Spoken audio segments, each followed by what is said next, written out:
Karena orang dan relationship itu berbeda. Kalau kita cuma terbatas kepada orang yang gue pengenin seperti ini, one day orang ini bisa berubah. Dan ketika orang ini berubah, kamu bakal mikir, ini bukan orang yang gue nikahin. Dia gak sama kayak dulu. Akhirnya apa yang terjadi? Cerai. Apa sih definisi cocok sehingga dua orang akhirnya bisa memutuskan untuk menikah dan melanjutkan hidup bersama? Nah, yang sering terjadi, orang tidak sadar bahwa apa yang mereka inginkan bisa jadi tuh sebuah program yang memang sudah ditanamkan sejak kecil oleh orang tua kita. Sehingga apa yang terjadi ketika kita mencoba kenalan sama orang lain, kita susah beradaptasi karena aku merasa programku sudah paling benar dan program kamu juga merasa itu yang paling benar.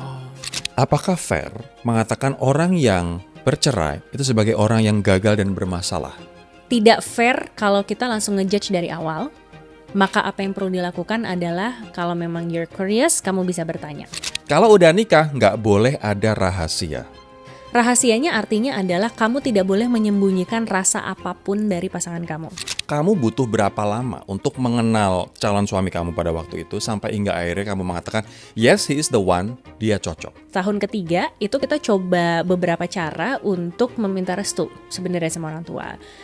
Sampai akhirnya mungkin yang terakhir yang tadi kita sempat diskusi ya, Mas Rory mention pernah lihat Yaser melamar aku dengan presentasi bibit-bibit bobot karena itu adalah usaha terakhir kita gitu.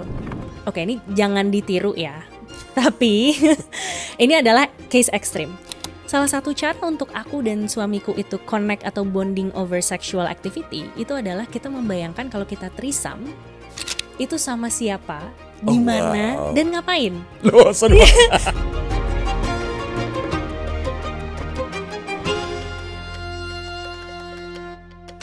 Hai guys, gue sadar bahwa banyak dari viewers channel ini belum subscribe, so please hit that subscribe button. Ini bukan untuk gue, no, tapi untuk bantu channel ini biar tetap ada, berkembang, dan terus menghasilkan konten yang inspiratif, aplikatif, dan helpful. Gue sadar banget lo adalah bagian dari sejarah channel ini bisa sampai sekarang. Jadi yuk kita bareng-bareng belajar dan tumbuh bareng channel ini. So please hit that subscribe button. Thank you. Episode ini spesial banget buat kamu yang sedang berpikir untuk menikah, akan menikah, atau di tengah pernikahan dan ingin memperkuat fondasi pernikahan lo, atau lo yang ada di fase untuk mengakhiri pernikahan lo. Karena gue akan ngobrol dengan salah satu konsultan pernikahan dan juga konsultan cinta, matchmaker juga yang saat ini lagi in banget, dan gue berharap kita bisa belajar sesuatu dari dia. Coach Anes, apa kabar? Hai, baik. Coach Anes ini adalah, alhamdulillah, adalah praktisi kecerdasan emosi dan matchmaker ya. Betul. Aku pengen tanya dulu, matchmaking business, itu emang ada potensinya ya? Terus kalau di Indonesia, mana yang jadi pasar terbesarnya? I see. Kalau ditanya ada potensinya atau enggak, kita lihat deh di sekeliling kita, banyak gak sih yang susah cari jodoh? Oh, banyak banget. Exactly. Oke. So then, ketika orang mengalami kesulitan untuk mencari jodoh, mereka butuh solusi, right? So aku di sini coba hadir untuk memberikan alternatif solusi. Baik yang berupa personalized matchmaking atau yang one-on-one sama aku, jadi aku cariin kandidatnya, atau kita lagi ngebangun namanya Ranum. Jadi Ranum ini dia berbasis komunitas, dengan harapan nanti ke depannya ketika member kita udah cukup banyak gitu, kita bisa bikin event-event yang bisa membuat mereka mingle. Jadi mereka dapat jodoh dari jalur pengembangan diri. Oh, dari jalur pengembangan diri dan Yes. ada event di situ ya. Betul. Tapi emang kayak Tinder, Bumble itu nggak cukup ya untuk kita mencari pasangan yang cocok buat kita. Sebenarnya cukup atau nggak cukup tergantung dari masing-masing individunya. Karena personally aku sendiri juga ketemu suamiku kan di dating app ya.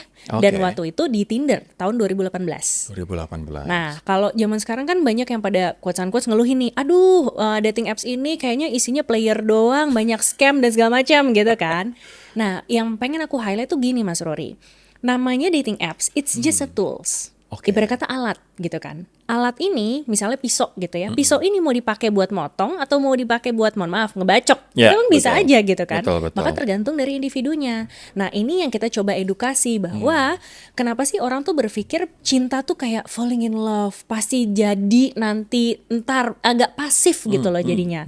Padahal di pengalamanku sendiri kita juga perlu proaktif, kita juga perlu usaha yang lebih gitu ya, sehingga kita bisa memperbesar probabilitas supaya kita ngedapetin jodoh itu. Oke. Nah itu yang aku coba edukasi baik secara sosial media, dan kita coba bangun platformnya untuk teman-teman yang memang nantinya membutuhkan untuk mencari jodoh. I see. Ini bahkan aku tadi dengar cerita kamu ketemu suami kamu tadi bilang di Tinder. Ini setelah percobaan ketemu dengan berapa banyak pria? Jadi aku main Tinder itu dari 2016 sampai 2018, kurang lebih 1,5 tahun. Specifically untuk mencari calon suami. Specifically untuk mengenal pria. Oke. Jadi waktu itu aku belum tahu aku mau nikah sama orang kayak gimana. I'm curious gitu. Kalau cowok di luar sana tuh ada alternatif apa aja sih gitu ya. Karena di lingkungan aku, Mas Rory, sebagai seorang background psikologi, HR, itu kebanyakan circle aku perempuan semua. Jadi susah banget untuk aku tuh mencari lingkungan pria. Nah makanya waktu itu dating apps pun masih dianggap tabu karena kayak tempat orang hook up gitu. Tapi aku yakin bahwa mau ini tempat orang bilang ini tempat hook up, tapi kalau niatku ke sana bukan buat hook up, ya aku akan fokus ke situ. Dan itu yang terjadi di 1,5 tahun. Aku coba untuk mengenal 23 laki-laki, dan Yaser atau suamiku adalah laki-laki ke-23 tersebut. Wow, apa jadinya kalau kamu menyerah di langkah ke-22, kamu nggak akan ketemu Yaser? Yes, exactly. Dan FYI 23 tuh yang aku ajak kopi darat ya. Jadi yang udah sampai ketemuan. Tapi kalau kenalan ya Ratusan.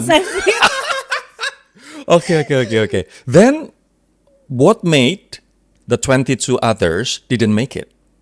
Aku mencoba untuk merefleksikan kembali ketika ketemu sama orang-orang ini gitu ya. Aku nanyain ke diriku sendiri, Nes, can you imagine that you live with this person for the rest of your life? I see. Gitu. Jadi aku tidak menempatkan bebannya kepada pasangan bahwa kayak oh dia udah punya ini apa belum, dia tuh udah sukses apa belum. Enggak. Tapi buat aku, does this person also have the same relationship vision that I want? Kamu bayangin, proyeksikan di hidup kamu, di diri kamu. Betul, karena waktu itu aku tahu banget orang yang aku cari dalam hidupku adalah orang yang memang bisa aku ajak ngobrol apapun. Jadi mau pekerjaannya berbeda, mau punya latar belakang yang berbeda, for me it doesn't matter. Betul. Yang penting adalah oke, aku bisa ngajak ngobrol apapun, aku bisa nangis-nangis depan dia gitu kan, aku bisa berantem dengan sehat dengan dia. Menurut aku tuh itu aja cukup gitu. Nah waktu itu pas ketemu Yaser, ini pun ada cerita lucunya. Jadi kita tuh match sekitar jam 8 malam gitu ya. Aku lagi sambil nyetir nih, balesin chatnya dia gitu kan. Terus dia tuh pick up line pertama dia, Mas Rory, itu adalah Hey Libra bitch. I know. Jadi kayak dikalam. Udah nakal ya awal-awal ya.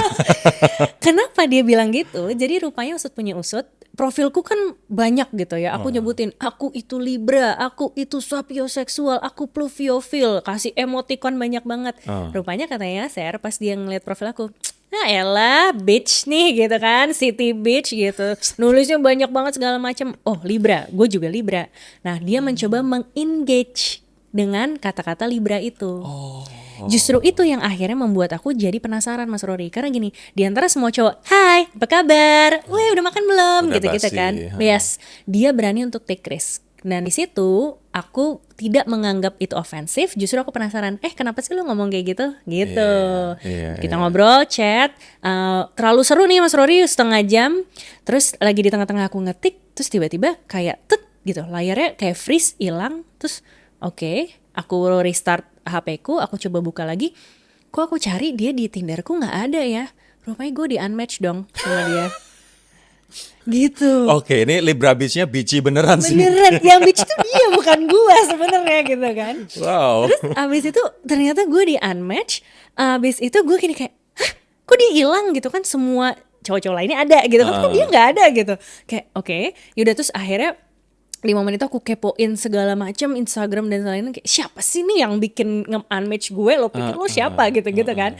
Nah, yoi, terus tiba-tiba di tengah malam, jadi sebelum itu di tengah-tengah chat aku udah sempat WA dia ngasih nomor telepon, lanjut yuk via WA. Aku udah WA, tapi aku nggak konfirmasi ke dia, gue udah WA ya, enggak. Jadi kita tetap lanjut di Tinder karena dia fast response-nya di Tinder.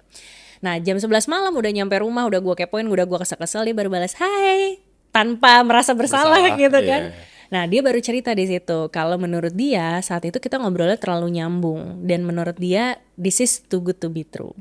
Jadi dia bilang kayak gini, gue mau ngetes takdir coba kalau misalnya emang gue berjodoh sama dia gitu ya, kayaknya pasti gue ketemu sama dia lagi suatu saat, gimana caranya gitu. Wow, Dan ngetes ternyata takdir. kita ketemunya di WhatsApp itu karena akhirnya kita balas-balasan dan kita akhirnya chat sampai jam 4 pagi, udah the rest is history. Wow, oke. Karena biasanya pasangan atau calon pasangan yang berani nakal dan ambil resiko itu justru yang bikin kita penasaran. Kalau Yes. misalnya biasa-biasa aja, you're just gonna be a regular visitor gitu. Cuman kalau Betul. yang berani ambil resiko bikin penasaran. Anyway, oke. Sekarang aku akan tanya dulu.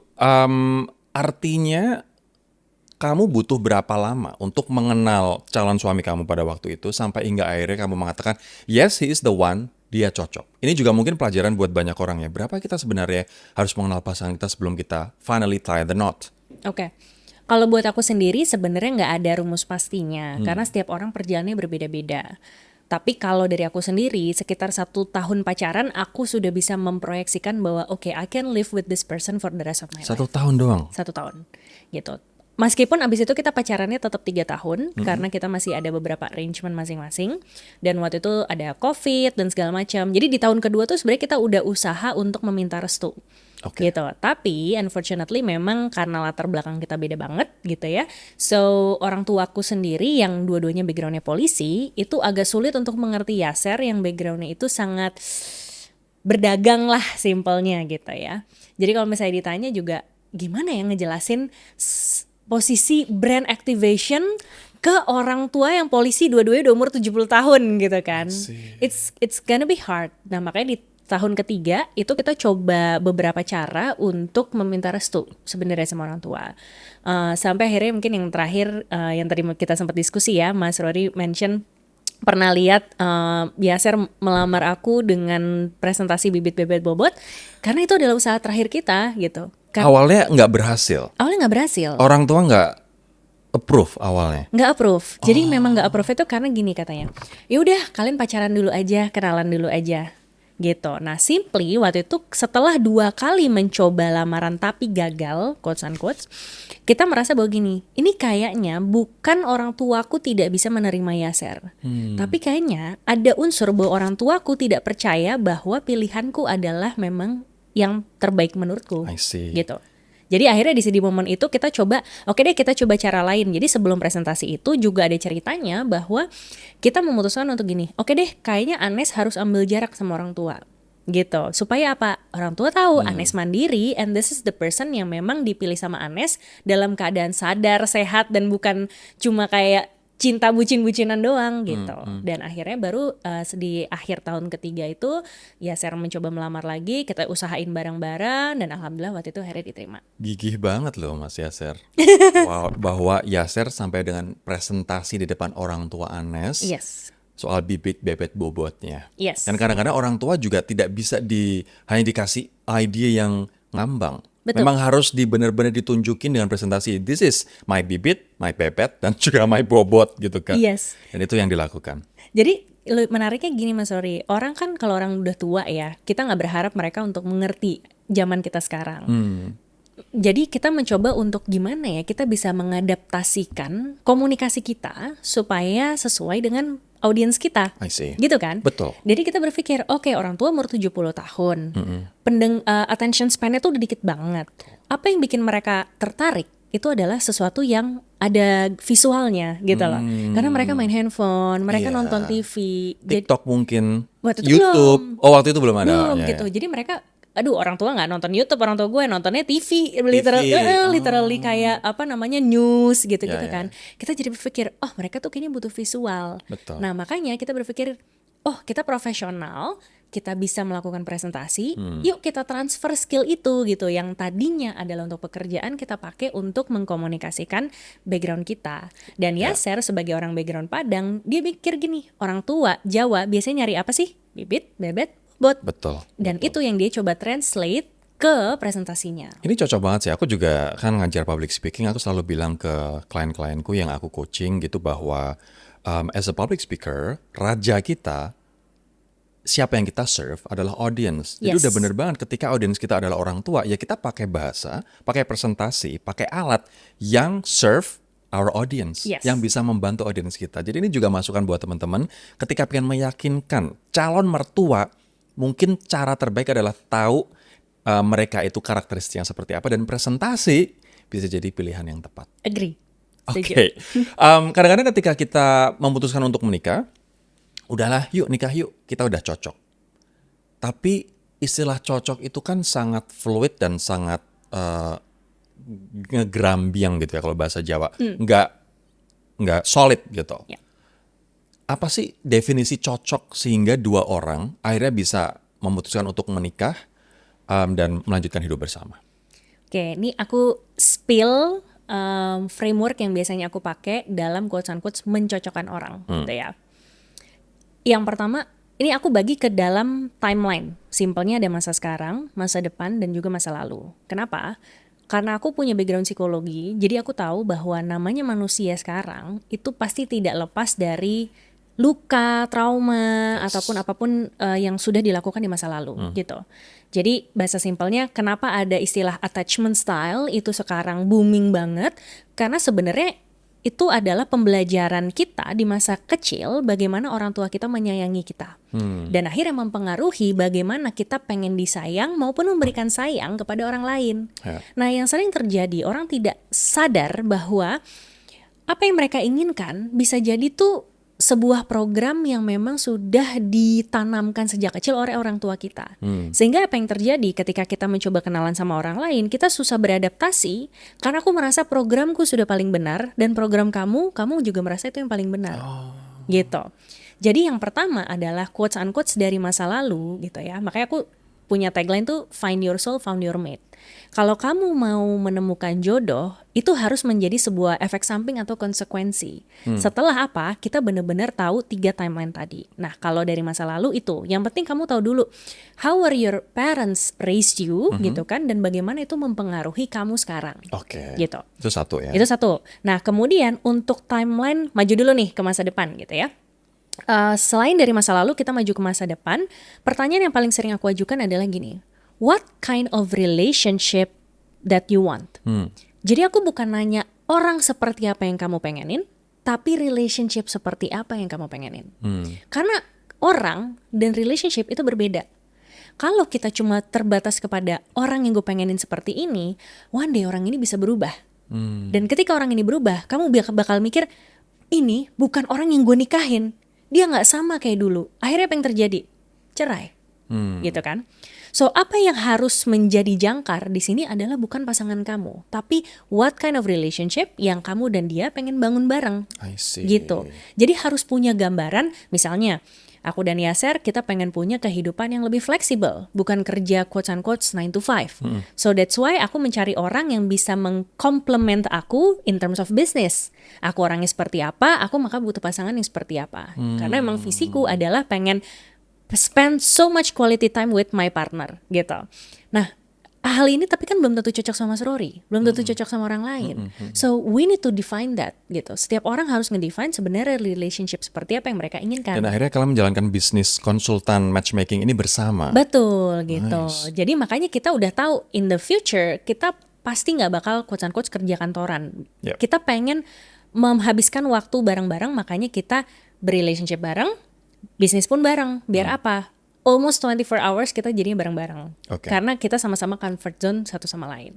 Nah, itu adalah in terms of future. Kita jadi harus tahu nih visinya ke arah mana. Kita udah tahu apa baggage kita gitu kan. Kita juga udah tahu kita mau kemana. Nah sekarang come to this present moment. This present moment itu baru faktornya adalah quotes unquotes banyak gitu ya. Kita ngebahas mulai dari sisi personality gitu kan. Kamu orangnya gimana, aku orangnya gimana. Terus kemudian kita ngomongin soal values atau priority. Jadi kalau di biro jodoh kita gitu ya, kita punya program untuk teman-teman yang mau menggali dirinya sendiri. Salah satu program yang udah launching namanya Akar. gitu ya. Jadi di akar ini dia diberikan assessment untuk memahami motivasinya dia atau motivational values. Jadi nilai-nilai yang dianggap penting dalam hidupnya. Ya. Gunanya apa? Ketika nanti kamu mau ketemu sama orang lain atau kamu jadi klien matchmaking aku atau kamu jadi kandidat untuk meet klien aku bisa ngecocokin dari motivational values itu. I see. Gitu. Sehingga kelihatan bahwa kayak kalian tuh arah hidupnya mirip-mirip nggak sih? Iya, iya. Gitu. Akan sangat tidak cocok misalnya motivational values satu orang dia very pro lingkungan misalnya, Yes. dan sangat tidak profit oriented misalnya, Betul. karena lebih ke sosial. Betul. Tapi di sisi lain ternyata pasangannya dia will do everything, even extractive business kayak tambang dan lain sebagainya, Yep. asal dapat yang dia mau gitu. Yes. Kayak begitu misalnya, ini nggak cocok gitu. Betul. Nah, kalau di dalam wheels kita, jadi dari teorinya tuh ada 10 motivational values yang kamu bilang prososial itu namanya adalah universalism nilainya. I see. Jadi universalism adalah orang yang memang dia memikirkan kesejahteraan orang banyak. True. Nah, kalau misalnya kayak tadi dia mengekstrak everything, dia cenderung power. Dan ini memang dia berkebalikan, Mas Rory. So, ketika berkebalikan, ini yang akan memicu konflik. Oke. Dan kadang, you know what? Kadang konflik ini bukan hanya antar personal, tapi kita bisa punya konflik internal. Karena kalau misalnya satu sisi kita pengen punya power, tapi di sisi lain kita juga dituntut misalnya gitu ya sama orang sekitar kita harus harus jadi SJW misalnya gitu ya. Jadi kan itu conflict of interest even di dalam diri. Betul, gitu. betul. Nah itu yang kita coba kasih assessmentnya gitu kan, dan juga dikombin untuk konsul sama psikolog. Oke. Gunanya adalah supaya tidak self-diagnose. Nah, bahayanya itu kan kalau self-diagnose nanti kayak gue begini, tapi mereka nggak tahu cara pakai tools itu. Tapi banyak pasangan yang akhirnya memutuskan untuk menikah hanya bermodalkan dengan udahlah kita udah pacaran cocok 6 bulan atau 1 tahun, yuk nikah yuk, ntar pikir nanti. Yes, Banyak orang Indonesia yang kayak begitu. betul. Mereka merasa lo udah punya penghasilan, gue udah punya penghasilan, kita udah pacaran 6 bulan, seru pacaran kita, asik. Mereka melihat ini sebagai modal untuk nikah. Ya. Apakah itu tepat cara seperti itu? Kalau ditanya itu yang paling tepat atau tidak, tergantung dari masing-masing orang, balik lagi. Tapi kalau aku bisa saranin adalah itu doang nggak cukup. Karena apa yang terjadi, bahasa simpelnya adalah relationship then going to flow gitu. Kamu akan membiarkan dia itu sebutannya tuh sliding gitu Kayak ya. menggelinding liar gitu. Betul. Dia jadi kayak berkata gini, ya udahlah kita ikutin aja kata orang tua umur segini kita harus menikah, nanti biologis dan segala macam. Jadi kita menjalani hidup tuh sliding gitu. Artinya sliding apa ya, kayak naik perosotan. Ya udah kita ikutin aja alurnya jalan hidup kemana. Padahal harusnya kita punya alternatif lain. Namanya adalah deciding. Gitu. we have control over our life. Betul. Jadi kalau misalnya kamu memang merasa bahwa pilihan sliding ini adalah bukan jalan hidup kamu, then you need to decide, gitu kan? Menarik. What you can decide adalah itu tadi, at least you take a step back sebentar aja, sedikit aja untuk tahu tadi visi relationship-nya seperti apa yang kira-kira akan menghambat kamu untuk berrelationship sama yang sekarang nih gitu. Yang sekarang ini adalah apa yang penting buat kamu, apa yang kamu usahakan, kamu sama-sama mau berkembang apa enggak gitu kan. Kalian sesimpel role deh Mas Rory gitu ya. Masih banyak orang yang mungkin beranggapan bahwa nih kalau di sosial media istilah patriarki gitu kan, bahwa cowok tuh nggak boleh patriarki gitu kan, cewek pengennya di empower. Tapi giliran kemudian ceweknya yang kerja, terus kemudian cowoknya yang jadi diasuh gitu ya sama si ceweknya nggak mau juga gitu kan. Jadi pertanyaannya adalah ngomongin soal patriarki dan matriarki, ini adalah quotes unquote double standard gitu kan, yang kita nggak pernah beneran memahami. Oke, at least kalau emang gue nggak pengen patriarki, gue tuh pengennya kayak gimana sih, gitu. Mereka cuma bilang gue nggak mau patriarki, tapi oke, kamu maunya kayak gimana? Mereka sendiri nggak bisa ngedefine, gitu. Nah itu yang aku sebut deciding. Kalau lo nggak mau patriarki, oke, lo udah punya boundaries, gue nggak mau patriarki. Tapi then apa yang lo pengenin, gitu. Justru area ini yang aku minta tuh teman-teman explore sekarang, gitu. Mumpung belum menikah. Tapi kalau sudah menikah gitu kan, maka apa yang bisa dilakukan adalah gini.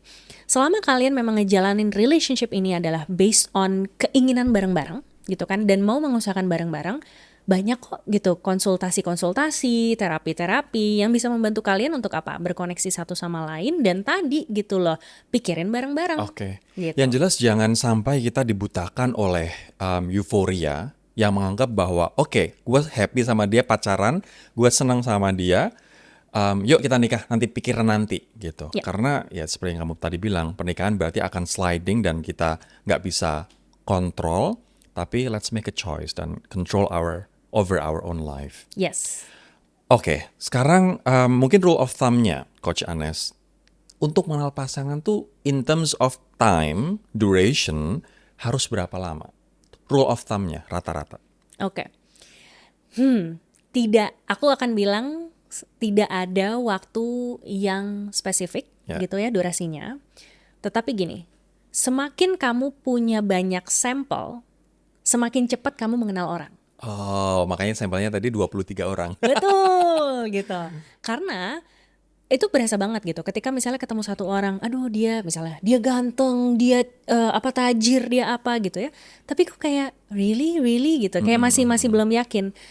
Apa yang terjadi di situ? Kenapa kita belum yakin? Karena bisa jadi kita menggantungkan decision kita berdasarkan external factor, which is orang ini orang yang tepat buatku apa enggak.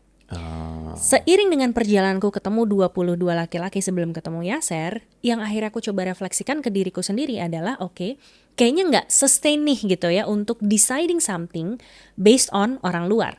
Karena orang luar bisa aja berubah gitu.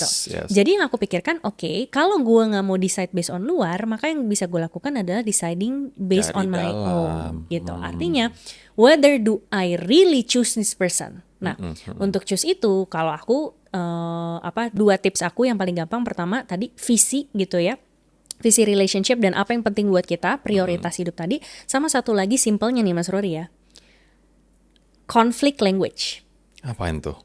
bahasa berantem. Bahasa berantem. Jadi kalau teman-teman tahu love language Yeah. gitu kan, itu mah gampang, kasarnya itu mah enak karena ini Yeah. tentang love, tentang cinta gitu kan, tentang happy-happynya. Tapi namanya relationship pasti akan selalu ada konflik bukan? Selalu ada nggak enaknya, selalu ada berantemnya. Oke. Nah, aku pernah berada di toxic relationship nih Mas Rory. Jadi aku tahu persis bahwa gue nggak mau lagi pacaran sama orang yang mohon maaf abusive gitu. Ya. Jadi aku pengen cari orang yang berantemnya sehat. Aku pengen cowok yang nggak marah-marah dikit tiba-tiba mukul-mukul apa, banting-banting apa gitu kan. Oke. So then gitu, aku pengen lihat kecerdasan emosionalnya. I see. Makanya aku sekarang juga ikut mempraktekkan ataupun mengedukasi tentang emotional intelligence, karena untuk kita bisa berkonflik, kita juga butuh bukan hanya gaya konflik yang baik gitu ya, yang sehat, tapi kita juga butuh kecerdasan emosional I tadi. see. Artinya bukan cuma love language, tapi juga conflict language. Yes. Yang harus kita pelajari dari pasangan. Penting banget itu. Oke, sebelum kita lanjut ke bahasan berikutnya, gue pengen tanya soal myth or fact. Oke. Terlebih dahulu, jawab apakah ini myth or fact. Kalau udah jodoh, udah pasti langgeng. Myth. Kenapa itu? Karena menurutku quotes-unquotes, ini aku mencoba untuk membalance antara logika dan perasaan ya. Yeah. Jadi jawaban aku adalah based on balancing itu. Rasa cinta aja tuh gak cukup, tapi kita butuh skill untuk memanage relationship. Otherwise, pernikahan itu gak bakal langgeng. Oke. Atau dia bisa aja langgeng, tapi sebenarnya pada dendam satu sama lain. Wow, cinta tidak cukup untuk Yes. membuat kamu bahagia ya. Untuk Dan membuat manage kamu relationship langgeng. ya. Benar. Untuk memanage relationship. Menikah dengan orang yang sabar otomatis bikin rumah tangga adem. Aku bisa bilang myth dulu. Myth dulu. Karena tergantung sabarnya karena apa. Ya kalau sabarnya ternyata ngah-ngoh, nggak tahu apa-apa, aduh. Betul, karena gini, even berdasarkan penelitian, kalau emosi kita, sabarnya tuh karena memang dianya legowo, acceptance, atau dianya sabar karena dia nggak mau berhadapan sama konflik, which is avoiding conflict. Kalau dia sabar untuk avoiding conflict, kemungkinan besar itu akan menjadi destruktif nantinya. I see. Karena itu bisa jadi penyakit mental, itu bahkan bisa jadi penyakit fisik gitu ya. Tapi kalau misalnya memang sabarnya karena memang sudah acceptance bahwa ya udahlah emang bini gue begini gitu ya, ya udahlah I hate you but I love you, okay let's go gitu ya. Ketika udah ada acceptance itu, maka itu bisa menjadi relationship yang tetap sehat dan langgeng. Oke. Kalau sering ribut berarti hubungan nggak sehat, Coach? Myth. Myth? Myth. Berarti ribut nggak apa-apa? Gak apa-apa. Karena Kalau ngajak ribut terus.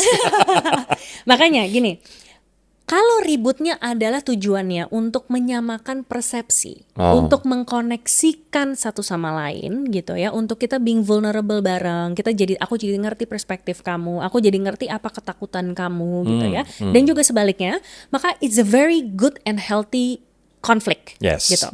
Tapi kalau misalnya kita sengaja cari-cari berantem, aku sengaja teks cowok biar dia cemburu, ya itu lu drama ya. Lo cari ribut. Betul. gitu. Dan ketika kamu drama, kamu menanamkan drama ke relationship itu, ya apa yang kamu dapat adalah drama. So jangan apa ya, mohon maaf, jangan menyesal nantinya kalau misalnya tiba-tiba suami kamu atau pasangan kamu nantinya juga ikut drama. Oke. Gitu. Lebih pas ketika kita menganggap suami atau istri kita sebagai teman. Fact. Betul. Jadi hubungan yang ibaratnya kayak teman atau sobat, ini berarti lebih sustainable. Fact. Kenapa? Karena based on John Gottman, seorang psikolog relationship gitu ya, dia bilang salah satu keindikasi terbesar untuk relationship itu bisa langgeng itu adalah partnership di antara kedua orang. Oke. Jadi ketika kita mampu untuk, namanya teman kan kita bisa santai ya, kita nggak harus kayak being perfect all the time gitu. Kita bisa cerita, kita bisa mau ya udahlah kadang-kadang aduh gue pengen bego misalnya gitu ya gitu. Jadi kita bisa menjadi diri kita sendiri. Iya, bener. Dan itu yang sebenarnya bisa membuat relationship jadi tahan lama dan lebih sehat. Makanya aku kemarin sempat ada lihat di Instagram gitu bahwa pasangan yang misalnya ya udah mereka berdua saling ngentutin. Gitu, saling kentut di depan mereka. Terus mereka sama-sama ngatain anjing lo, babi lo gitu misalnya. Itu justru malah langgeng. Atau misalnya mereka yang bercanda kayak temen, kayak sobat. Itu mereka langgeng banget. Lama banget. Betul. Dan sense of bercanda itu juga baru bisa didapatkan ketika memang kita punya sense of friendship atau partnership tadi. I see. Sama kok gue juga punya nama-nama lain gitu, goblok-goblokan lah. Iya, goblok-goblokan. Pasti ada. Tapi sebenarnya itu adalah bahasa sayang. Yes, exactly. Terakhir sebelum kita ke bahasan berikutnya. Kalau udah nikah nggak boleh ada rahasia. Oke, aku tim fact. Karena gini, rahasianya sebenarnya aku persempit ya. Kenapa aku bilang fact? Rahasianya artinya adalah kamu tidak boleh menyembunyikan rasa apapun dari pasangan kamu. Gitu. Jadi lebih ke arah fokus ke perasaan ya. Karena gini, kalau misalnya kita mencoba untuk memendam rasa dari pasangan kita, even kita bete, even kita sebel dan segala macam, dan kita akhirnya menghindari konflik, apa yang terjadi kemungkinan besar kita akan mencari quotes-unquote pelarian keluar. Ya, betul. Gitu. Justru orang yang ketika dia berani untuk mengungkapkan bahwa gue tuh sayang sama lo, tapi gue bete banget setiap lo ngelakuin ini. Lo ngerti gak sih gue ngerasa gak dihargain bla bla bla segala macam gitu. Ketika kita mampu untuk saling mengekspresikan perasaan dan emosi satu sama lain, tidak ada rahasia. Karena misalnya kayak aku tuh sebenarnya cemburu pas kamu chat sama ini, aku tuh sebenarnya sebel pas kamu tuh ngelakuin ini gitu ya. Ketika kita bisa being vulnerable, itu justru menjadi moment of connection. I see. Karena kita terkoneksi over struggle. Jadi kalau ada sesuatu yang dirasa kurang dari pasangan atau dari hubungan ini, lebih baik dikomunikasikan. Yes. Tapi kurang itu tidak hanya soal perasaan, Coach. Ya. Tapi juga soal fisik misalnya. Ya. Dan ketika fisik misalnya, seks yang kurang atau kurang puas gitu. Sehingga banyak orang malah mencari pelarian di luar. Should we also talk about it? Karena ini nanti takutnya menyinggung pasangan kita. I'm not happy with our sex life. Should we talk about it? Kalau kamu mau mempertahankan hubungan kamu, then yes. Dan simply gini, kita udah married, we're having sex together, right? Ibarat kata, apalagi yang mau lo sembunyiin dari badan lo, gitu loh, ngerti gak sih? Kalau kita memang gak puas satu sama lain, maka udah sepantasnya untuk kita saling mengungkapkan itu dan membantu untuk mencari solusi. Simpelnya gitu. Misalnya gini, aku dan suami, oke, ini jangan ditiru ya. Tapi ini adalah case ekstrim. Salah satu cara untuk aku dan suamiku itu connect atau bonding over sexual activity itu adalah kita membayangkan kalau kita threesome itu sama siapa, di mana dan ngapain. Gitu. Seru banget. Loh, seru banget. I know right? Gitu. Karena apa? Itu buat kita berdua adalah moment of intellectual connection. Ah, Dengan berimajinasi bareng, dengan kita berkreatif bareng. Bakal dilakuin nggak? Ya udah pasti enggak lah gitu tapi kan. that's imagination. That's imagination gitu. Kalau kita emang bakal decision making nih untuk kita akhirnya threesome one day gitu kan, apa aja yang bakal menjadi pertimbangan gitu. Tapi kayak, aduh nggak bisa sih, aduh nggak bisa gitu-gitu loh. Jadi akhirnya itu menjadi momen bahwa gini, oh dan aku tahu gitu, apa sih yang sebenarnya diinginkan sama pasangan kita kita juga tahu. Dan you know what? Kayak contohnya aku nggak usah ngomongin orang lain deh, tapi ya share ke aku sendiri gitu. Honestly, aku masih overweight sekarang gitu. Jadi Yasser tuh udah bertahun-tahun ngajakin aku olahraga dan segala macam. But unfortunately, kalau aku olahraganya bukan dari dalam diri, it will not sustain gitu. Jadi apa yang terjadi tuh dia udah quotes unquote hampir menyerah, kasihan juga sih gitu kan gitu. Tapi at the same time aku ngerasa bahwa okay, now I finally know and understand that my body needs me to take care of myself. Ya.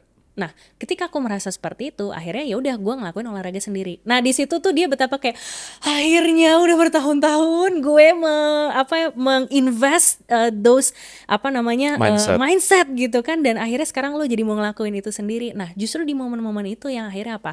We appreciate each other. Ya. Jadi kita bukan cuma menyalahkan satu sama lain, kita bukan cuma nuntut satu sama lain, but we need to also appreciate one another gitu. Jadi akhirnya apa yang kita lakukan, even bodily and sexually gitu ya, we appreciate one another ketika memang ada yang dilakukan secara benar.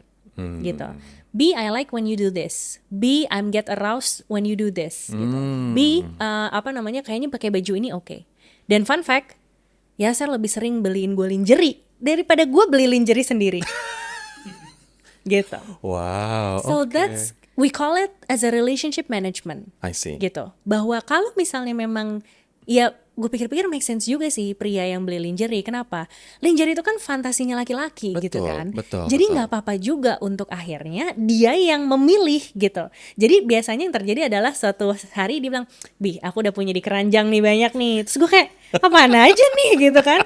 Ya udah, habis itu kita lihat dan aku nanti kasih tahu, oke, yang ini nggak cocok di badanku, yang ini begini. I don't think I'm comfortable with this bahannya gitu kan. Kita cari yang ini, cari yang itu. Akhirnya kan jadi moment of discussion kan. Nah, itu adalah point of connection satu sama lain. Kalau kalian misalnya quote unquote berfantasi threesome, suaminya harus lebih dominan, lebih alpha.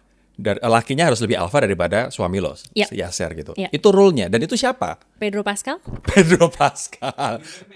Huberman. Oke. Gitu. Oh, ini skenario cowok 2, ceweknya 1. Betul. Nah, sekarang mungkin nggak ceweknya 2, cowoknya 1? We've talked about it. Kalau dia ada request sendiri. Siapa? Kamu mau siapa? Croce.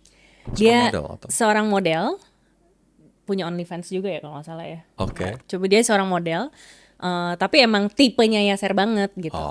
Jadi kalau Yasser tuh punya tipe tuh satu yang agak tan dan curvy, yang satunya lagi tuh kayak lebih ginuk-ginuk dan putih. Wow. Jadi kalau gue udah dibikinin tan, dia maunya yang putih dan ginuk-ginuk gitu.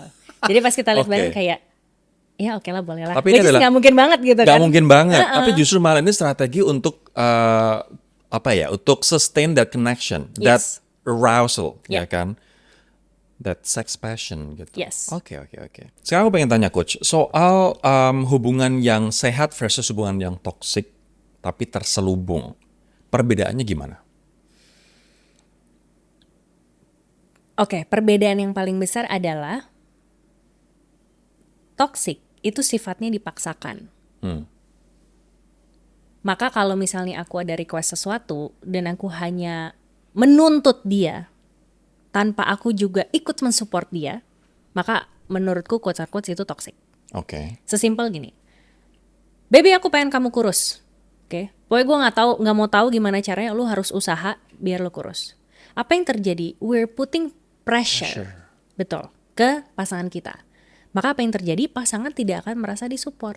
Oke. Dan ketika pasangan tidak merasa disupport, apa yang terjadi? Mungkin dia akan jadi rendah diri gitu kan?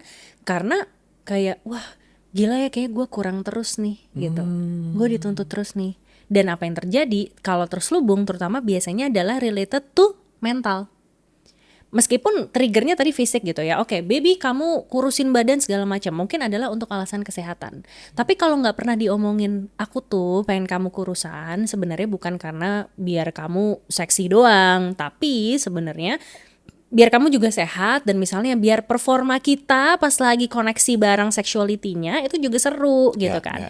Kalau kita nggak pernah ngomongin itu, maka apa yang terjadi? Maybe we left our partner dengan asumsinya dia sendiri, dengan imajinasinya dia sendiri, dan kita nggak akan pernah tahu perasaan apa itu yang sebenarnya dirasain pasangan. Dan kadang-kadang sakit, Betul. tersinggung. So I think what would make a healthy relationship adalah ketika kita misalnya gitu ya punya keinginan, kita punya sebuah tuntutan even ke pasangan, kasih tahu the reason why. Oke. Dan juga it's beneficial for both of us in this relationship dan mempertimbangkan mental satu sama lain. Oke. So I would say untuk penggantinya atau supaya ini lebih sehat, aku bakal kasih contohnya gini. Baby, aku pengen kamu lebih sehat. Gunanya apa? Bukan cuma buat aku, tetapi buat kamu juga feel good when you're in bed. Because when I see you in bed, misalnya gitu ya, kamu kecapean gitu kan, ya aku jadi ngerasa kamunya juga kurang bisa menikmati gitu kan, pasangan atau koneksi kita berdua. So, kalau misalnya kita sama-sama kurusan, jadi ajak bareng-bareng gitu kan. What if kita coba jalan kaki bareng? What if kita coba diet bareng? So, ketika ada support, ketika ditanyain soal mentalnya, how do you feel? Kamu ngerasa aku pressure kamu nggak gitu? How can we manage this gitu kan? Dan yang ketiga adalah ada konsen, kesepakatan gitu kan, bahwa yuk apa nih yang bisa kita lakuin bareng? Itu yang biasanya akan membuat relationship itu less toxic. Oke. Selain misalnya soal tadi badan kurus gitu, permintaan kurus, yang sering terjadi adalah perbedaan status sosial. Salah satunya adalah orang kaya, salah satunya adalah orang yang mungkin dia tengah berjuang atau enggak kaya. Yang kaya kadang-kadang mungkin tanpa disadari menyinggung yang pasangan yang tidak berpunya gitu. Ya aku nggak mau makan kayak begitu, nggak cocok di keluarga aku dulu, nggak pernah kita makan kayak begitu. Padahal ini sesuatu inisiatif yang misalnya dia belikan atau dia buat untuk membahagiakan si pasangan yang notabene dari background keluarga yang kaya.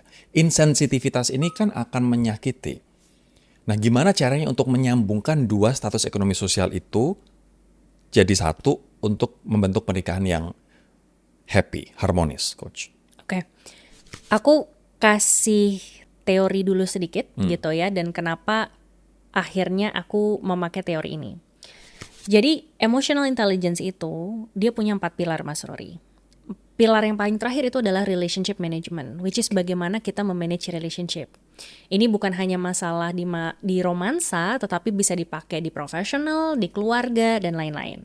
Oke, nah untuk sampai kita tuh skillful dan kita bisa memanage relationship yang baik, kayak tadi contohnya kita bisa ngomong dengan empatetik, kita akhirnya bisa berkomunikasi yang tepat sasaran gitu kan dengan audiens kita tuh butuh 3 langkah sebelumnya, which is apa? Sebelum kita bisa manage relationship dengan baik, kita butuh empati. I see. Jadi kalau misalnya tadi ditanya ada kata-kata, ada insensitivitas gitu, jangan-jangan mungkin memang si perempuan ini nggak sadar bahwa omongan dia itu menyakiti orang lain. Nah, tugas yang merasa disakiti, dia boleh kok, berhak kok untuk bilang, baby, I understand you don't like it, tapi aku ngerasa ketika kamu bilang kayak gitu, usahaku jadi nggak dihargain gitu. Komunikasi aja. Yes, komunikasi aja. So kalau misalnya memang usaha aku seperti ini nggak pernah cocok buat kamu, better I stop kali ya gitu. Kamu lebih prefer aku ngelakuin apa sih ke depannya supaya kamu merasa disayangi gitu. Jadi akhirnya ada keterbukaan dan ada adjustment satu sama lain. Oke. Nah, tapi untuk sampai berempati ini ada langkah sebelumnya, which is kita perlu bisa yang namanya self management, dan paling pertama itu adalah self awareness. Untuk kita bisa ngungkapin balik ke orang tersebut gitu kan, ke pasangan kita, bahwa kayak you know what, you hurt my feelings gitu. Itu kan kita butuh tahu rasa apa yang sebenarnya lagi dirasain sama diri kita. That's self awareness. Dan yang kedua adalah untuk menyampaikan itu dengan baik-baik, aku juga butuh untuk menahan emosiku misalnya, atau mengontrol emosiku, atau mencari cara untuk mengeluarkan emosiku dengan cara yang lebih baik. Okay. So, kalau misalnya gitu ya, Ini bukan hanya berlaku di masalah status sosial ekonomi yang berbeda aja, tetapi dari perbedaan latar belakang apapun, even perbedaan suku, Agama. perbedaan agama gitu ya. Kita kan punya tadi latar belakang yang berbeda gitu. Kalau kita udah tahu kita punya latar belakang yang berbeda, maka apa yang terjadi? Jangan sama-sama memaksakan pandangan yang di masa lalu kita terhadap pasangan kita. Karena apa yang terjadi? Akhirnya bisa jadi kita akan terus berantem masalah hal tersebut. Jadi kalau memang kita mau menikah dengan orang yang berbeda, gitu ya, dari perbedaan apapun, yang perlu dilakukan adalah kita harus sama-sama sadar bahwa there's something that we need to let go of our past. Dan kita harus membuat sesuatu yang baru. Oke, gue jadi langsung kepikiran nih, film Crazy Rich Asian, yang si kakaknya yang cantik banget itu kan menikah dengan cowok yang dia nggak kaya, sementara kakaknya yang cewek ini kan keluarga kaya raya gitu, dan akhirnya ada konflik di sana, nggak cocok, bahkan si istri sampai beli perhiasan aja diem-diem karena nggak mau menyinggung suaminya kan.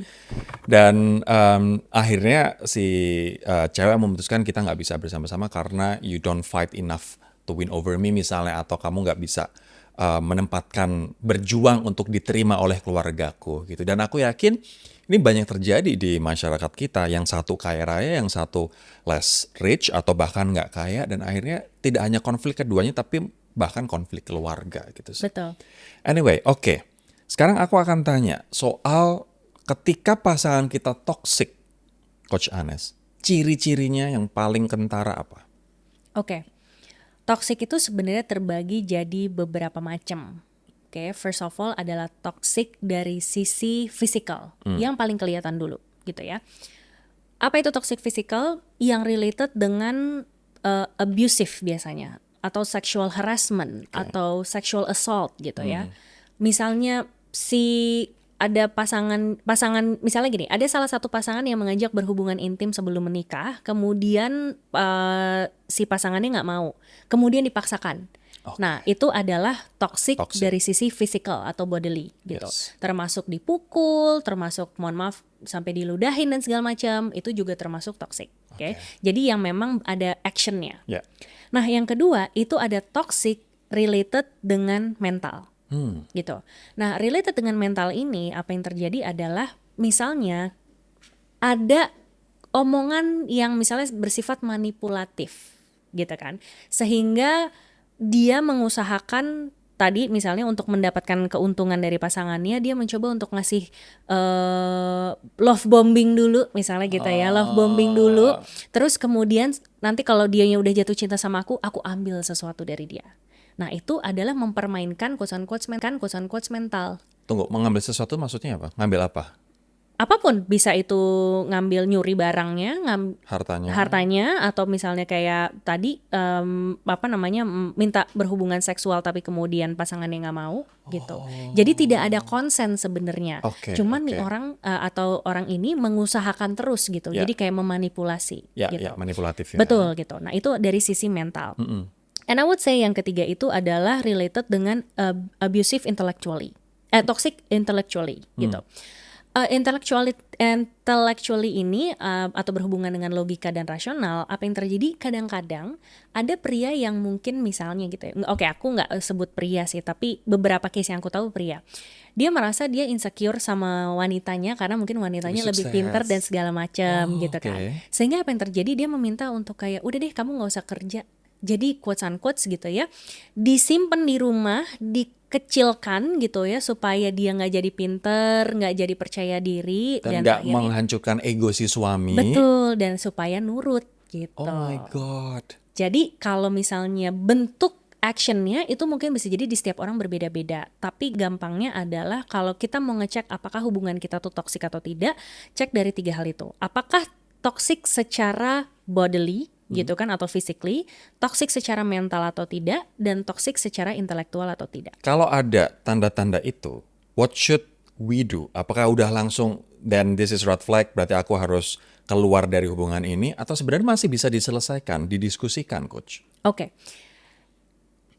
This is unpopular opinion, tapi bisa dijadiin hook. Oke.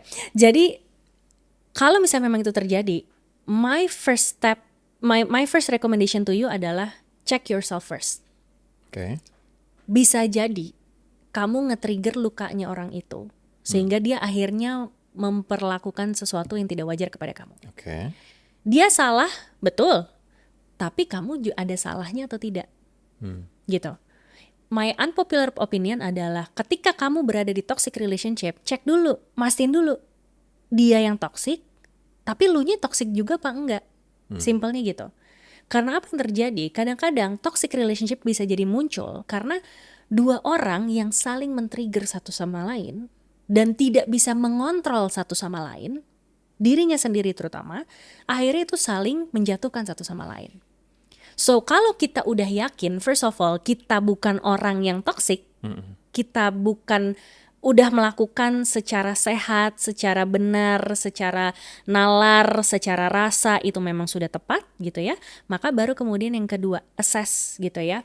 Quotes unquote, go to a professional, tanya apakah ini memang considered as toxic relationship atau tidak. Yeah. Kenapa aku bilangnya go to a professional? Karena if you ask your mom or dad, you ask your friends, kemungkinan besar, sekali. yes, betul. We need someone yang objektif. Oh, ini sebenarnya bukan dia toxic, tapi dia mungkin nggak tahu aja caranya gimana. Have you considered untuk go to a therapist, misalnya kayak gitu.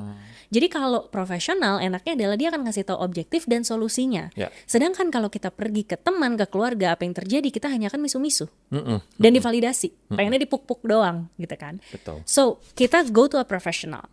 Kalau misalnya memang yang ketiga, unless the toxic relationship related dengan nyawa kita, gitu ya. Karena ada nih yang mohon maaf misalnya sampai dipukul segala macam, apalagi pernah ada kasus juga yang sampai ditabrak dan segala macam gitu kan. So, kalau misalnya memang toxic relationship ini memang membahayakan nyawa kita, paling gampang memang sebenarnya adalah kabur. Oke. Kabur dulu. Oke. Gitu. Take a step back gitu kan, kabur dulu untuk kamu berdiam diri, kamu mengambil nafas, kamu berpikir dengan jernih untuk tahu tadi langkah apa yang memang harus dilakukan.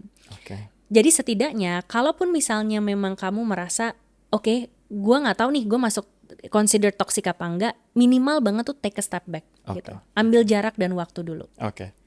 Oke, gue pengen nurunin tone dulu sekarang soal your matchmaking business. Tadi kita udah bahas sedikit di awal, tapi aku pengen lebih dalam lagi. Ini kabarnya mulai dari kamu bikin kayak forum untuk pengembangan diri dan akhirnya orang mungkin punya kesempatan untuk bertemu dengan calon jodohnya.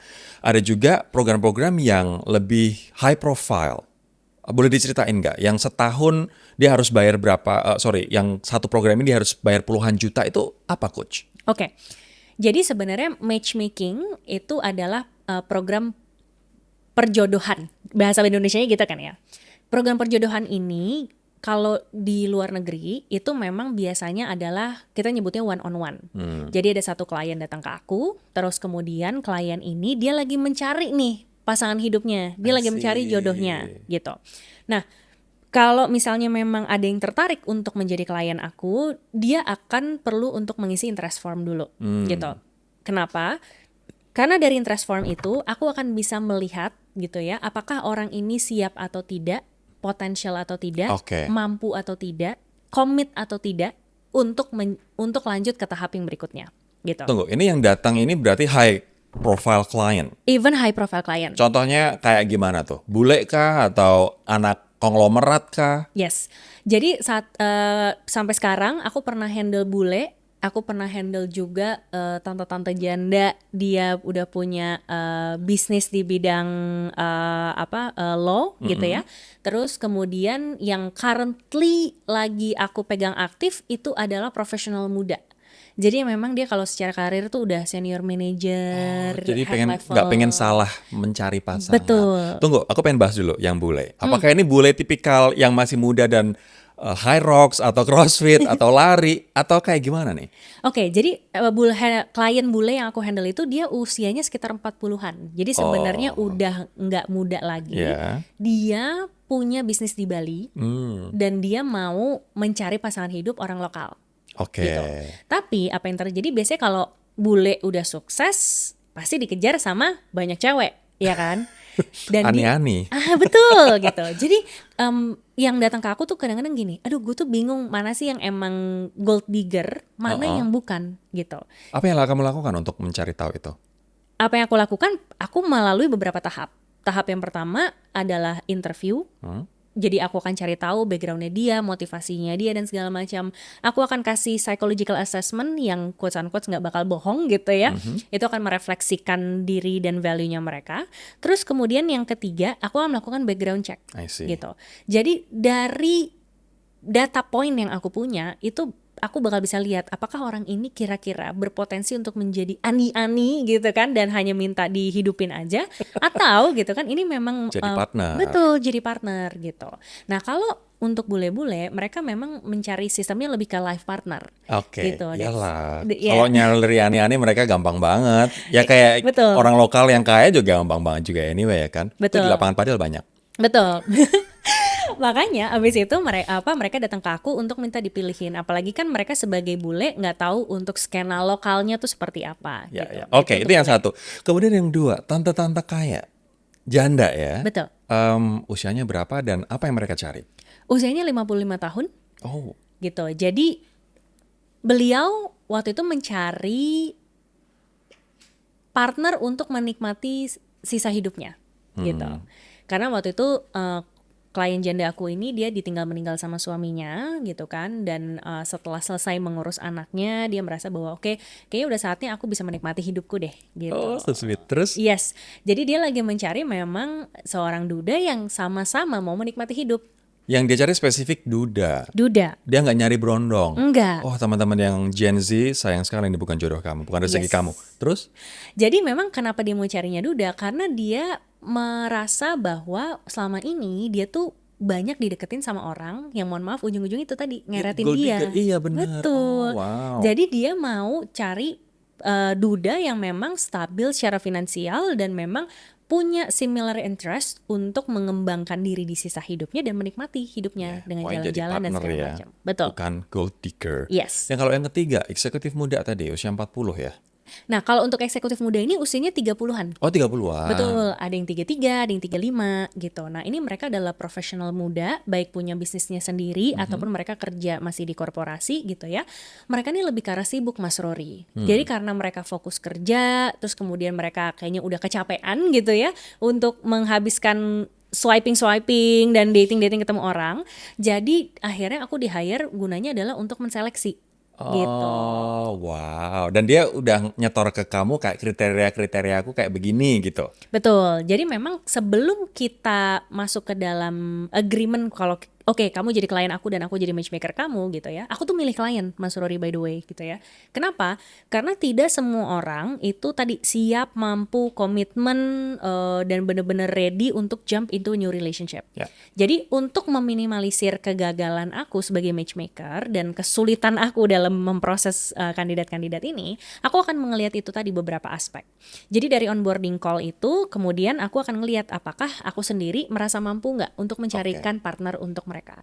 Ketika aku memang mampu, baru kemudian nanti baik klien maupun kandidat, mereka akan melalui tahap seleksi, interview, psychological assessment, background check. Background check tuh aku sampai Gokil. mintain slip salary, sama aku sampai mintain kalau buat duda janda aku mintain ini akta cerainya. Oh. Gitu. Gunanya adalah untuk memastikan bahwa memang orang ini sudah bercerai atau belum. Iya. Sehingga yang datang ke aku bukan scam I see. gitu. I see. Wow. Berapa biayanya? Kita start dari 35 juta dengan durasi kontrak 6 bulan dan dari 2 kandidat gitu. Dari 2 kandidat, maksudnya 2 kandidat itu gimana? Jadi kalau matchmaking ini apa yang aku deliver itu aku memberikan 2 kandidat Untuk si klien. Untuk si Betul. klien sebagai calon suami atau calon istri. Betul gitu. Oh, wow. Jadi aku nggak bisa bilang langsung calon suami atau calon istri ya, tapi kandidat yang memang paling mendekati dengan kriteria dia dan menurut aku assessment profilnya dia, gitu. Sehingga nanti dari situ apa yang akan terjadi kalau misalnya memang aku udah punya kandidatnya, mereka akan aku set on first date. Nah nanti di situ baru keputusan apakah mau lanjut ke second date atau tidak ada di klien aku. Professional matchmaker ya. Yes. Ternyata at least memulai dari 30 juta untuk service ini dengan kontrak 6 bulan. Betul. Oke, menarik. Alright, sekarang aku akan bahas sekarang spesifik soal pernikahan, Coach. Ini kita going towards the last segment.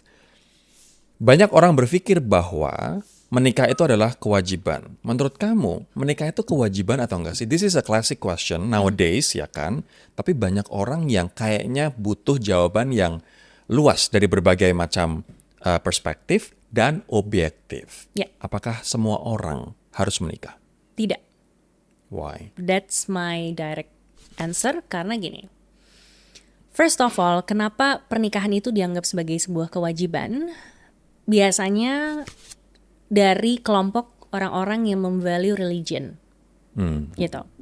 Ketika orang tersebut memvalue religion, mereka melihat bahwa menikah merupakan salah satu cara untuk beribadah dan itu beribadah yang paling bagus. Sekarang ketika aku sudah menikah, I know why. Karena itu komitmennya besar banget, effortnya besar banget, dan ini nggak main-main gitu loh. Bukan kayak beda banget sama pacaran gitu. So to make the relationship work gitu kan. Makanya aku ngerti kenapa ini namanya ibadah gitu. Karena di satu sisi kita akan saling mendevote diri kita ke pasangan kita. Kita akan saling support, kita akan saling serve gitu. Bukan cuma kita bakal, gue imam dan lo harus ngikutin gue gitu kan. Jadi ego itu akan berkurang gitu kan. Kita harus belajar rasa gitu. Nah itu yang makanya aku sebut, kalau aku rasain secara holistik gitu ya, itu akhirnya menjadi sebuah ibadah. Tapi kalau misalnya ditanya, apakah memang semua orang harus menikah atau tidak? Jawabanku tidak. Oke. Apalagi kalau kamu masih belum tahu apa yang kamu pengenin dari pernikahan. Oke. Coach, Gitu. aku banyak lihat fenomena di mana orang menikah untuk sekedar memenuhi tuntutan sosial atau untuk menyembunyikan preferensi seksual mereka sesungguhnya. Ya. What do you think about this phenomenon? Kalau buat aku sayang sih. Sayang apanya? Sayang siapanya? Sayang karena you have to live a life that it is actually not you want. Gitu. Aku tidak menyalahkan orang-orang yang memang akhirnya menikah karena tadi gitu ya, tuntutan ataupun menutupi preferensi masing-masing. Tapi di satu sisi, then you're not living your authentic life. Apakah kamu mau terus hidup seperti itu? Dan yang kedua, terutama kalau misalnya yang menikah karena menutupi preferensi seksualitasnya, kamu gak kasihan sama pasangan kamu. Dibohongi. Yes. Maka kamu sudah memulai relationship itu dengan sebuah kebohongan. Then, what's the point? Right? Maka kamu akan terus hidup dengan sebuah rasa kebohongan. Dan dari situ, itu bukan cuma toksik ke orang lain, kamu tuh toksik ke diri kamu sendiri juga. Karena you always keep that secret. You always have that lies gitu. Mendingan gak usah nikah sama sekali, but then let your private life secretive juga. Tapi kalau nggak nikah, karirku nggak naik. Aku nggak bisa terpilih menjadi posisi ini itu. Yes, unfortunately memang kalau secara cultural, itu yang terjadi. Tapi, dan semua apapun decision makingnya, kita pasti ada konsekuensi. Dan juga ada resikonya. Pertanyaannya adalah, mana yang memang mau kamu ambil?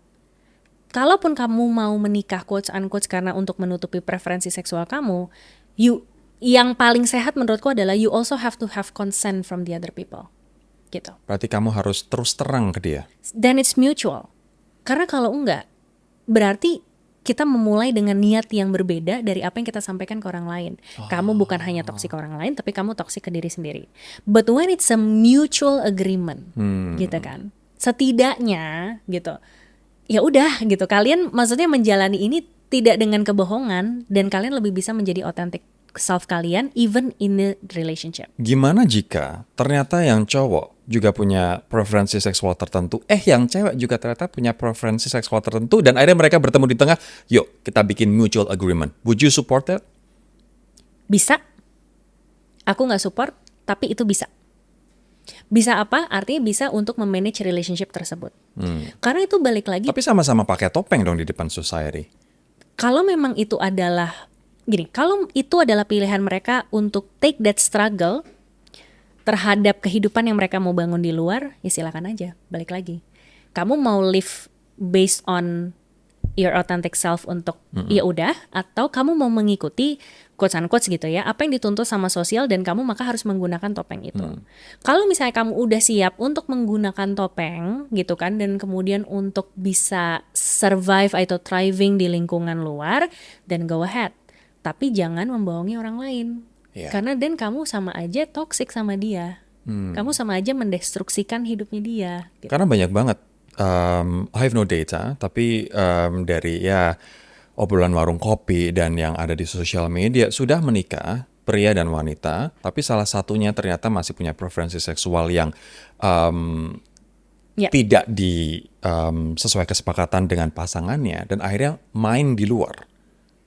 Gitu, Coach. Betul. What would you say dengan fenomena itu? Apa yang ingin kamu sarankan ke dua orang ini? Yang bermain di luar dan yang menjadi korban. Oke. Pilihan ada di tangan kita masing-masing. Whether you wanna still let it slide gitu ya, atau you wanna decide on something. Yang pasti kamu harus tanya ke diri kamu sendiri. Apa yang sebenarnya you truly want? Kalau misalnya memang this works for both of you, then go ahead. Tapi kalau this doesn't work, even ke salah satu orang doang, then orang yang merasa bahwa ini doesn't work have to say something. Oke. Gitu. Dan for me sekarang stigma perceraian untungnya tidak terlalu negatif-negatif amat dibandingin dulu gitu ya.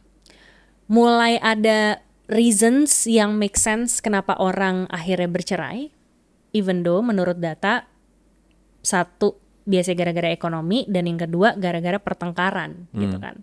Nah ini yang kalau masalah ekonomi ya berarti kan isunya ya kita juga masing-masing harus berusaha gitu kan di era yang sulit ini. Dan kemudian yang kedua itu adalah related dengan pertengkaran tadi. Menurut aku agak nggak make sense tadi. Masa sih cuma gara-gara yang menjadi pertanyaan aku gini, kenapa sih orang bercerai gara-gara pertengkaran? Karena isunya yang nggak cocok atau karena cara bertengkar yang nggak cocok? Oke. Makanya aku tadi sempat di awal bilang cara bertengkar yang sehat, cara konflik yang sehat itu adalah indikasi bahwa kalian bisa memiliki hubungan yang sehat juga. Oke. Gitu. Nah, kalau misalnya memang tadi gitu ya, udah tahu nih, oh alasan-alasan ini kayaknya membuat aku tidak bahagia, aku tidak menjadi diriku sendiri, aku kayaknya juga makin menurun moodnya, aku juga makin gak maksimal, dan kamu memutuskan ingin bercerai, ya nggak apa-apa. Oke. Gitu. Apakah fair mengatakan orang yang bercerai itu sebagai orang yang gagal dan bermasalah?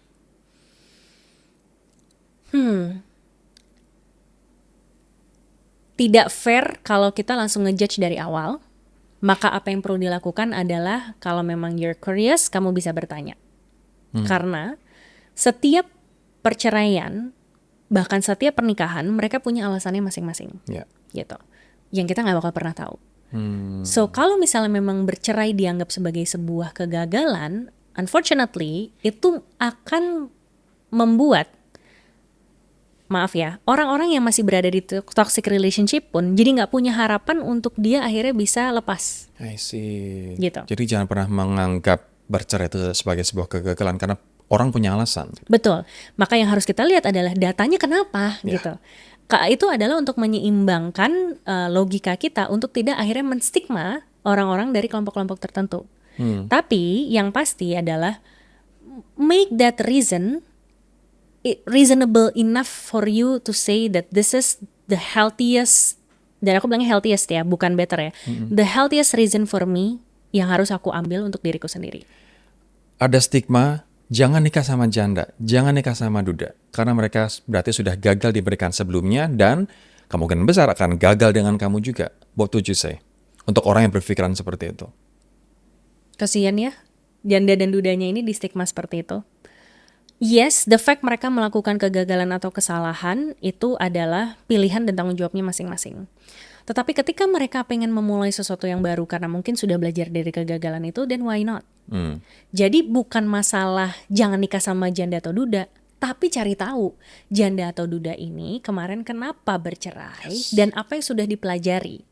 Kalau orang yang memang sudah quotes unquotes mengakui kesalahannya, dia sudah move on dan dia sudah menjadi orang yang pribadi yang lebih baik, maka why not?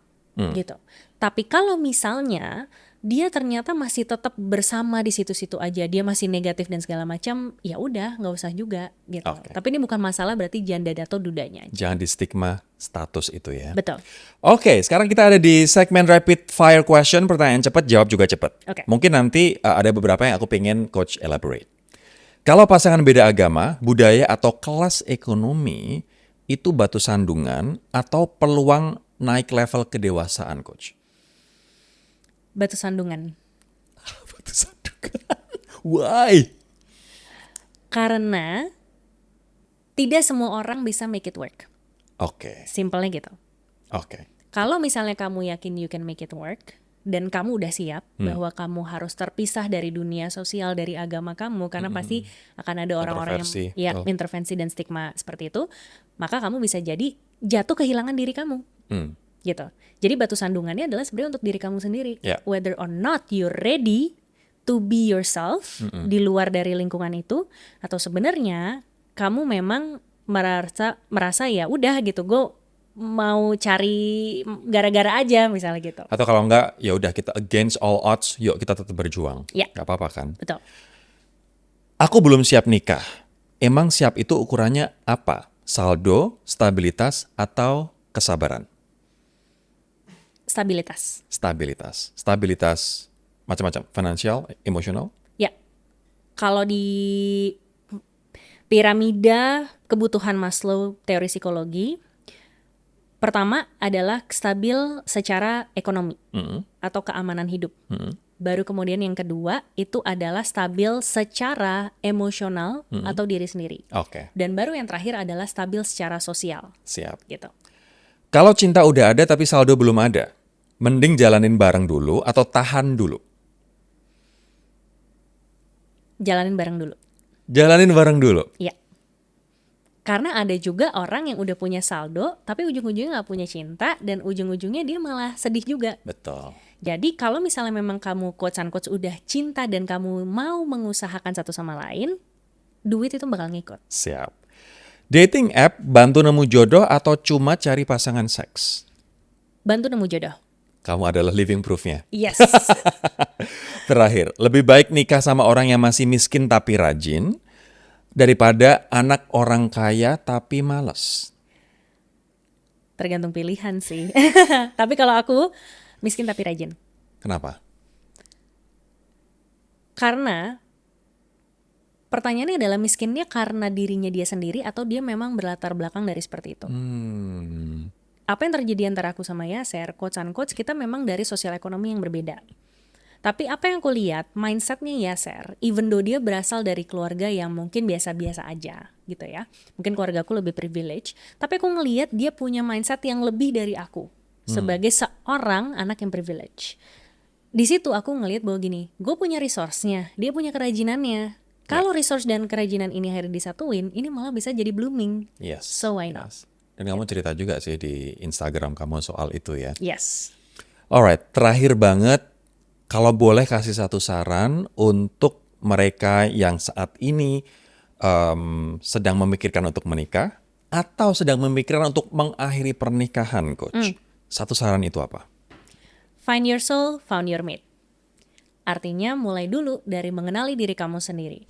Siapa kamu, apa yang kamu pengenin, apa yang masih jadi struggle kamu saat ini.